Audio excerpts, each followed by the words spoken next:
Open your cerebral cortex and shift your lobes into upper beta phase, because you are going to have Bitcoin knowledge transmitted directly into your vestibulocochlear. Your host at Bitcoin Knowledge is Trace Mayer, an early Bitcoin advocate since it cost $0.25, but this is not intended to be investment advice. A doctor of jurisprudence, but this is definitely not legal advice. And an investor in core cryptocurrency infrastructure, including Armory, BitPay, Kraken, and Mitagio, but this is not a recommendation of those services. Here, you get fed via direct mind download with pure and free Bitcoin knowledge.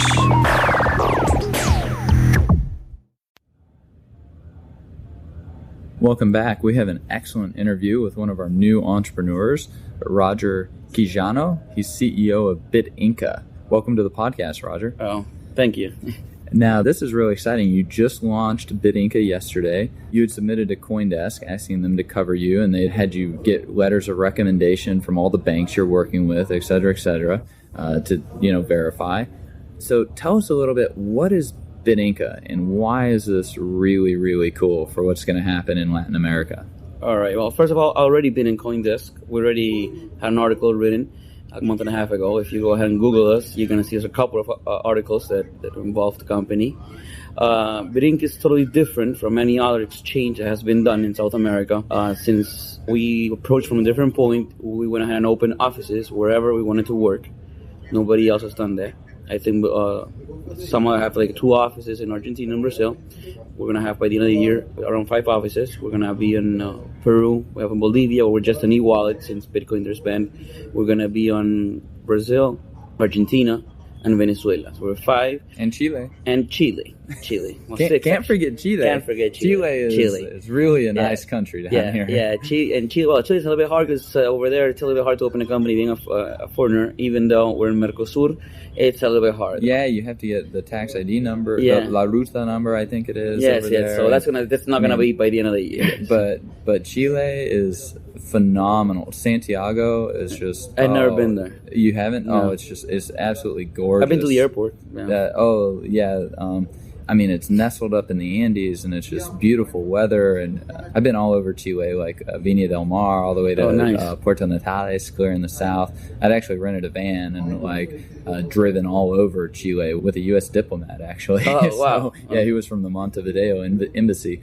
But getting back on track, you've got offices in Venezuela, Peru, Argentina, Bolivia, where we just work as an e-wallet. Chile, Argentina, and Brazil. We're in Brazil. Actually, I came here more days for the conference to wrap up all of the legal stuff so we can be based also here in Brazil, which is the second country in South America with most Bitcoins. Yeah, and we've also done an interview with Rodrigo Batista, who's the CEO of Bitcoin Mercado, and he told an interesting story that the bank for his Bitcoin exchange shut down his bank account, and so he took them to court. And the court actually ruled that the bank had to reopen and service his bank account because it's a public service. Yeah. So I think it's very cool. You've got bank accounts set up in all these countries. You've got letters of recommendation from the banks. They know you're working on Bitcoin-related stuff. So what is it exactly that BitInka is going to do for everybody? Right. Well, as you know, here in South America, we have 2 countries that are going to benefit most from this. We have Argentina and Venezuela, where they have restrictions on buying currencies. But Bitcoin doesn't have a restriction. Actually, it's not frowned upon. Actually, the government doesn't even speak about Bitcoin. They just don't even look the other way because money's not leaving the country. And what's it considered? It's considered a product. It's considered for the most part. For the most part, it's considered a product or a service. Okay. Some countries, like in Bolivia, they try to consider it a currency. That's why they banned it. In Ecuador, they wanted to create their own cryptocurrency. So it's kind of hard for those 2 countries. But in other countries, it's considered a product or a service. So basically, what we're selling is a product or a service. Bitcoin's a product and a service. And by selling a product and a service in the local coin, and in each of the countries, you can actually do a transfer using Bitcoin. You're buying and selling Bitcoin instantly on different countries. Since we're one exchange, you're buying, let's say, 0.267 of Bitcoin, which is around $100 right now. You sell that same Bitcoin for pesos, 0.267, which is around 1,200 pesos, 180 pesos. Those would In be Argentine pesos, not Chilean pesos. No. Because you got a bunch of like pesos. 100,000 pesos when you're dealing with Chile. Yeah, that's a little tough. That's a tough one. Yeah, today a Chilean guy came in and he's interested in finding out about BitInka, and when I put 100 and 100 over there is like 0.01 like of a Bitcoin. So I was like, oh no, wait, we cannot test it with this. So on the hundreds and hundreds, no, it's a little bit tough. But for Argentina and having this option, this new totally innovative solution, is we're using Bitcoin as an exchange index, or let's call it as selling this product for this price that the market's giving a value. Argentina, which is the country where most of the South American startups are being developed, are not having a problem selling and buying Bitcoins. And here we're doing exactly the same thing in each country. They're not having a problem buying and selling Bitcoins. The only difference is that since we have offices all over, we're doing the exact same thing, just with a bunch of offices on different currencies. Now, what advantage do you get from having all of these offices? By having the local offices, we're legally set up. We're able to partner with local collectors. And that's important for you. You want to be operating legally compliantly. Yes. Paying your taxes, really building a sustainable business that can be around in a few years. Exactly. Right? Exactly. I mean, that's really what you've got intended. From a few interviews that I got, I'm trying to use what it's now on our daily finances and apply it to Bitcoin. So basically, daily finances on roids with Bitcoin. By doing that, I cannot be a totally opposite person, closed-minded. If it's Bitcoin, we're not work with banks. If we think like that, we're never going to grow. Bitcoin community is going to stay closed. Nobody's going to get it. And our platform is, if you're able to try it, test it out, you don't even have to know Bitcoin if you want to go ahead and do it, send money. Well, and actually, your customers in Bolivia can't actually buy the Bitcoin. So it's an e-wallet only for the people in Bolivia. Only for the people in Bolivia, unfortunately, until somebody goes ahead and... Well, and it's really unfortunate for Bolivia. I mean, anybody who's been there, like, their technology is... Well, it's really, as he told you, we're an e-wallet there, and they have they don't have any online platforms. They have, like, no e-commerce business. So there we're just targeting the e-commerce, and we're going to be the first ones doing that. That's why we also have a presence there. It's different input, but we're there. We got to be maybe in the future they'll open up to Bitcoin, and we're already set up. We have the offices running and everything. And they got their particular regulation, and so you're following it. Yeah. And you know, you're following the law as best as you can in each of these jurisdictions, even if that means that you have to curtail some of the services in the particular jurisdiction. Yeah, we're following the law. We're paying our taxes. We're going to be paying our taxes on every transaction fee, as the government states, on which is la ganancia, which is for the earnings. We're going to cover everything. We're going to try and cover ourselves since we're introducing something totally new. And when you introduce something new, you have to be protected, right? If you want to do business in general, I think personally, I think it's a good idea to be doing business in a legally compliant way. Right, perfect. Because I personally don't like looking over my shoulder. But that's not to say that there isn't economic opportunity introduced to people to do things not in the legally compliant way. Right. And in fact, in a lot of cases, when regulations are introduced, it makes it more profitable for people to like get around the currency controls in Argentina or Venezuela or Brazil or wherever. So, I think regulators should be cognizant of that. They might have a regulation or a way of doing things that they want, but it'll actually engender particular behavior that may be an unintended consequence for them. So, just be kind of aware, like, even though like you and I, we don't necessarily want to do it that way, like somebody's going to see that easy money and they might go after it. Right. But here in BitInka, since we're going to be the first ones, so for example in Peru, countries that they're not using Bitcoin, but they're going to use mostly a send money service, we're going to be the ones that will be used to get regulated upon our Bitcoin. They're going to grab our business and they're going to reflect how do we regulate this. So basically we can be molding the regulation, will be the first ones, the pioneers doing this.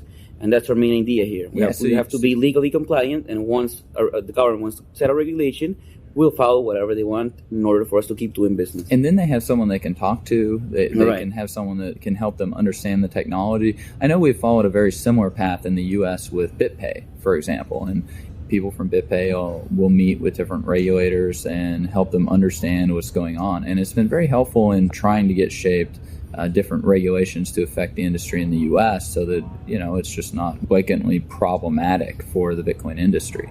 How does the service actually work? Somebody signs up with BitInka. Mm-hmm. They say from Peru. Right. In Peru, the legal tender currencies are both the US dollar and the Peruvian sol. And the Peruvian sol. Okay, so you have your account, you fund your account with dollars or soles? Or soles, whichever you choose. And that comes electronically from the customer's bank account to BitInka's bank account. Yes, BitInka, right? If they want to do a wire transfer or pay online through our bank partner, or they can go through an agency and deposit the money physically. Whichever is more comfortable for the customer. And then they take the soles that are now in their BitInka account and they just buy Bitcoins. Or we also have the e-wallet service. Or they can send Argentine pesos to somebody. Right, now. Well, when you change currency, you're using our trading platform without even knowing it. If you don't know nothing about Bitcoin, you're basically making a simple buy and sell order. Somebody from Peru is sending $100. Somebody in Argentina is selling a Bitcoin. Since they're both in our platform, both of the two and the user, starting and end of user, you're basically doing an exchange. The Bitcoin is going from one side to the other side on the same value with a different currency. The Bitcoin staying in our system. It's just going, bouncing back and forth, back and forth. That's how we were able to accomplish this. And so in that case, the person who sells the Bitcoin in Argentina, do they get Argentine pesos or do they get Peruvian soles? They get Argentine pesos. Okay. Because there's going to be another party involved. They want soles also. So it's just a network. Everybody's going to connect. There's going to be soles and there's going to be pesos. There's going to be dollar. Whoever wants that coin is going to get it. If there's not balance enough to cover that, the transaction won't be allowed. How do we handle people not wanting Argentine pesos or Venezuelan bolivars? Like how do we handle that problem? Because there's a lot more demand for Bitcoin in those particular markets, and the demand for the local currencies is very low. So I mean, how does that get? All right, mostly that's going to be, well, that's not a tough question to answer. There's a lot of people that go ahead, and there's a lot of immigrants in Argentina. There's a lot of Peruvians, a lot of Bolivians, Ecuadorians. There's a lot of people. A lot of people want to get money into Argentina. Even if you don't believe it, a lot of people want pesos to pay for services in Argentina. There's a lot of students in Argentina. There's a lot of foreign students in Argentina. So it's one of the cheapest countries to study in South America. And people are using the US dollar. They're actually doing it illegally through couriers. They're sending money to Argentina, dollars, to get the street value. So that's where we step in. We use Bitcoin, and we're covering the same people that were doing it before on an easy way, on a faster way, and legally using the legal standards that are being set up. And the actual Argentine pesos in the Argentine bank account, they don't really move around much, do they? No, they stay in the country. We do not do fiat transfers. If you're in Argentina, you can only get pesos. If you're in Peru, you can get soles. We have an economic freedom in Peru, so you can get soles or dollars. If you're in Venezuela, you can only get bolivares, and the money stays in the country. We don't do capital fuge. That's why our project is so interesting. It's because if you put it in a way, we're kind of helping the government avoid buying US dollars. People are trying buying dollars, taking them out of the country, and the central bank has to cover that. By using us, the central bank doesn't have to worry of capital fuge. The money staying inside your country, your local currency is not leaving. Nobody's trying to get dollars out through the frontera. Well, you see this in Venezuela. You see huge trucks of gasoline, which are actually empty, and there's a lot of bolivares inside. A lot of people taking it to Cucuta and exchanging it, getting back, and that's a business over there. It's a huge business, huge revenues. And it goes through a lot of people getting in a lot of trouble, a lot of lives are lost doing that. And that's why the dollar is so high in Venezuela. The government has three valuations. There's one at 630, one at 12, one at around 56, and the one that people can actually get is 178. Oh my goodness, this is so basically absurd. Yeah, that's crazy. And we're trying, with our service, you won't need to worry about all these valuations. You need to know about Bitcoin. How much is a Bitcoin? This is how much you're getting of a Bitcoin. That's how much money you're getting. And it'll actually help increase the velocity of everything too. I mean, all the money will be flowing around a lot faster. Right. That's why Venezuela is an interesting market, because since our platform doesn't need somebody to actually know about Bitcoin that much, they just get 100 and you get that amount. That's how easy it works. We do the trading for you. We do the buy and sell for you. And it's not BitInka who does the trading, but it's actually the actual customers that are loading the order book with what they value the Bitcoins with in those currencies. So it gives a lot of opportunity for people to kind of have a little business there. Yeah. That's a good thing. People are actually doing it for you, and that's a great thing about this product. It has no boundaries. You don't know how can it help you It's going to break a lot of walls that were set up by the government. Without doing something illegal, you're actually going to helping the government here. You're not taking dollars. People are getting killed for U.S. dollars, and we're going to actually going to stop that in a way. Not only that, it sounds like you're going to be increasing their reserves. So it's actually beneficial for the banks and governments to have some of the activity going through this system as opposed to the current system that people are using for that. Right. Here we're actually helping people. We're helping their economics. As I'm telling you, if you see Argentines are having a tough time, but if you go to Venezuela, you'll get kind of depressed. They can only have $2,500 a year to travel. We can only buy in credit cards $300 a year if you buy online. And people do a lot of illegal things to get those dollars. They fly, they go ahead to another countries, they try to get those $2,500, they fly back with those $2,500. Some of them get robbed. And we're trying to give them a little peace of mind by doing this. It's just heartbreaking, because price controls lead to shortages. Shortages are used as an excuse to implement rationing. And in Venezuela, they're rationing. And they're rationing critical medical supplies. Yeah. I was reading in Bloomberg about a 28-year-old father. He had traveled 14 hours to try and get medical supplies for his 1.5-year-old son. Well, yeah, they're low on medical supplies and food. Yeah, I remember before I said there was three currencies. There's three exchange rates. The first one is Sencoex. It's around 6 something. That's if you want to import. Well, Venezuela's all imports. They don't have a product of their own. So if you want to get food or get clothes, not even clothes, you can kind of be made. Get like basic supplies, basic life supplies. You can go on that. If you're a company and you have to have a lot of experience being a company because you cannot apply that easy, you go ahead and you fall on that exchange rate. If you are importing electronics, you're importing secondhand goods, secondhand food, secondhand textiles, or main clothes or brand clothes, you go into your category, 12 for the US dollar. If you are importing anything else, you'll go up to 60, 70. That dollar is being sold by the government legally in a bank. But so you're going from 6 to 60 to 70? Yeah. So there's like a huge spread, and these are legal dollars being sold by the government. And you buy the legal dollars, and they're 172. And the illegal dollars are actually the dollars that most regular people can buy. And you know how much is you get out of college and you're like a business degree, you get paid 9,000 bolivares a month. That's not even $100. Oh man. That's around $50 right now.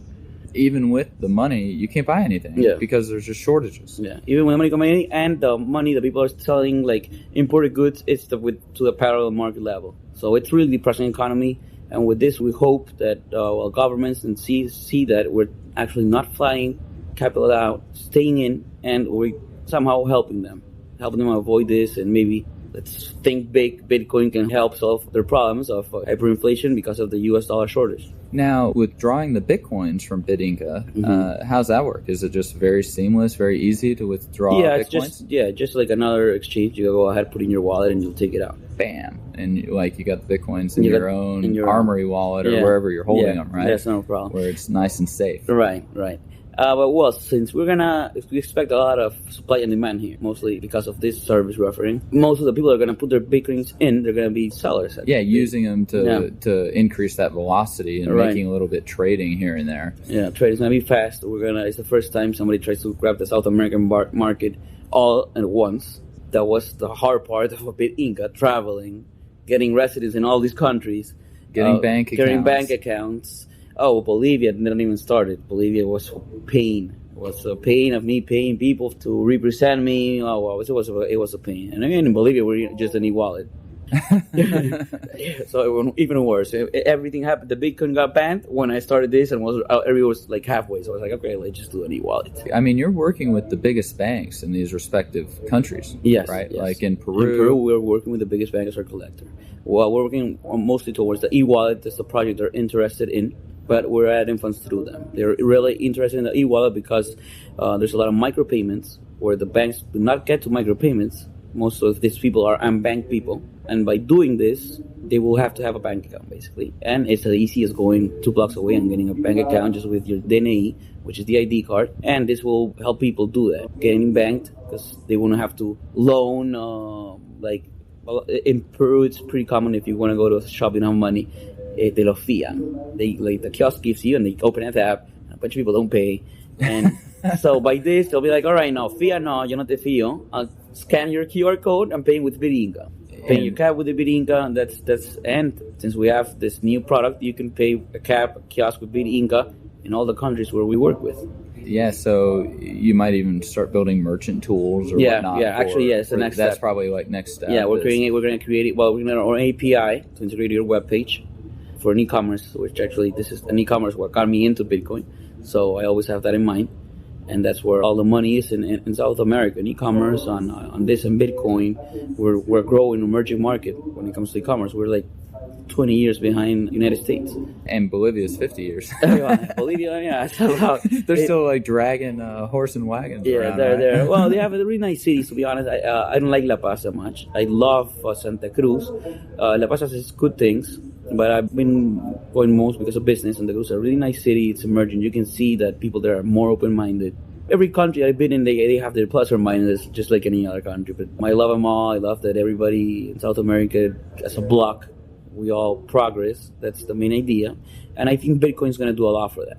Since we're going to have one main currency or one main product or service that we can use in all these countries, will make a huge difference on how our economy grows. Yeah, I think you are spot on with that. Getting the currencies standardized and preventing these weekly currency collapses. You go to Buenos Aires, I mean, it's just common. You have the meal listed in 4 different currencies. You got euros, dollars, Argentine pesos, Brazilian reals. So, I mean, it's just very common to think in terms of 4 different currencies in a lot of these countries. You know, you get some of that taken away. You don't have a currency crisis every 5 to 7 years. You begin to able to focus on things like growing food. Exactly. And it's happened in Argentina before. You go there on a Monday, the dollar flies up to 15, and you leave on a Friday, and the dollar went to 12. So basically, if you changed, you made some money. If you didn't change, you lost money. And that's crazy how that happens. And it should be more standardized, and I think Bitcoin will do a lot for that. Yeah, and it's just impossible to like plan your businesses with that too. Yeah. So there we go. We've just had an excellent interview with Roger Quijano, CEO of BitInka. Thanks for being on the podcast. All right, thank you.